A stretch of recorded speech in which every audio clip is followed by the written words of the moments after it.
ክርስቶስ በዮርዳኖስ ተጠመቀ። ዮርዳኖስ ላይ ሲጠመቅ በዮርዳኖስ ውስጥ እንግዲህ ዛሬ ሰማይ ተከፈተ ብያቸዋለሁ። ሰማዩ የተከፈተው ክርስቶስ ተጠምቆ ከወጣ በኋላ ነው። ለምን?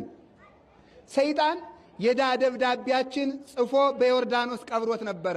ምን የሚል? አዳም ገብሩ ለዲያብሎስ፣ ሔዋን አመቱ ለዲያብሎስ። አዳም የዲያብሎስ ባሪያ ነው፣ ሔዋን የዲያብሎስ ገረድ ናት የሚል ደብዳቤ አስፈርሞ በእብነ ሩካም በእብነ በረድ አስጽፎ በዮርዳኖስ ውስጥ ጥሎት ነበረ።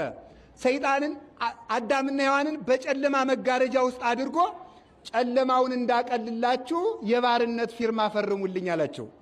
ክርስቶስን ክደው ሲጨንቃቸው ፈረሙ። ወገኖቼ ስንጸልይ እንዲህ እንላለን አይደል? አቤቱ ወደ ፈተና አታግባን እንላለን። ምን ማለት ይመስላችኋል?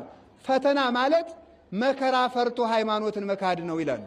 ሰው ወደ ፈተና አታግባን ማለት መከራ ፈርቼ ሃይማኖቴን ከምክድበት ቀን ሰውረኝ ማለት ነው።